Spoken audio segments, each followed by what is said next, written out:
let's start with awesome, awful, and awkward. What is something awful you saw week 1? The taming of the Tigers, that being LSU and Clemson, 2 brand name programs going down in week 1. Clemson has now lost 4 of its last 7 games dating back to last season. And then when you look at LSU, that defense allowed almost 500 yards. These teams are on the outside looking in the college football playoff race. Okay, that's awful. What is something awkward you saw in week 1? I'm going to go with Michigan and the free Harbaugh shirts. Look, this guy wasn't locked up in the NCAA's basement over the weekend. This was a school self-imposed 3-game suspension, and it was for NCAA violations. They're trying to get ahead of the NCAA here. So that was just a little bit awkward to me, guys. Yeah, that was that formation they ran at the beginning, holding up his number 4. What was awesome that you saw? Deion Sanders and Colorado. This was the story of college football this weekend. They made a statement at TCU, which, by the way, just played for the national title, to take them seriously in the Pac-12 race. I'm not saying playoff. I said Pac-12 race. Well, so that's it. I mean, Deion Sanders wants to be taken seriously in every conceivable way. And this moment in time, he has become the biggest star in the sport. He was talking yesterday about all the attention his team is now receiving. They've seen that, hey, man, all we got to do is win. You see all the attention that we're getting? Like, that has registered now. And I think that's something that they couldn't fathom. They didn't understand that it could happen because of the light that shined up on us, and we're thankful for that. But these young men, they know now, if, man, we just ball out, we're going to get the love that we desire. And that's all they want. They want attention, focus, and a little love and light. And ain't nothing wrong with that, as long as they use it in the right way. Well, they got the love from the Associated Press. A team that won 1 game last year is now ranked in the top 25. They're number 22 in the country. It's the first time that they're ranked in the month of August or September since 2003.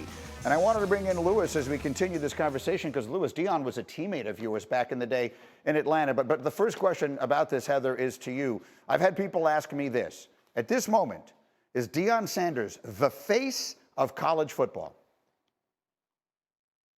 Absolutely, he is. And with all due respect to Kirby Smart at Georgia and Nick Saban at Alabama, he is the face of college football. Because, guys, as long as Deion Sanders has been around sports, we have all tuned in to watch him, to see what is he going to do, what is he going to say. And what he's done at Colorado has been remarkable, improbable, historic. Throw all those words at it because he completely transformed his roster. And I don't know there's any other head coach in America that could have done what he did in the time that he did it. And Louis, I'm just fascinated to hear your perspective on this storyline, particularly, again, with the fact that you played with Deion, so he's someone you've known for 30 years. What are your thoughts? Look, Deion has always been someone who does things his way and someone who has always been a trendsetter. He's been ahead of the curve. He's a guy that people follow. He's a guy who leads. He's not someone who follows everyone else's, way of doing things. And I think right now, as a player, he was that way. He was a guy who was a two-sport player. He came in with no practice. So the question is this just really about Deion, or is it something that becomes the sport going forward? Another question is, how far can Colorado take this? Let's take a look at what their upcoming schedule is. Their next 2 games are at home, and they feel fairly winnable. They've got Nebraska this weekend. ESPN doesn't like them to win that, but Nebraska lost their opener. Then they get Colorado State, and then they get the games that clearly they're not expected to win, Oregon and USC. Handicap this for me, Heather. What will we be looking at with this team by the end of September?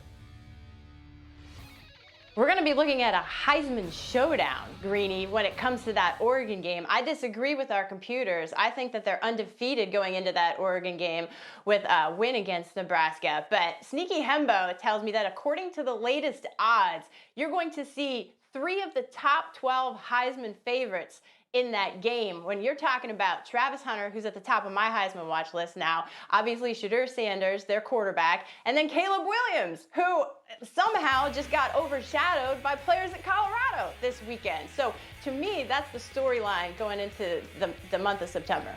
And then I wanted to get a quick take on Caleb from you, Louis, because he is the Heisman Trophy winner.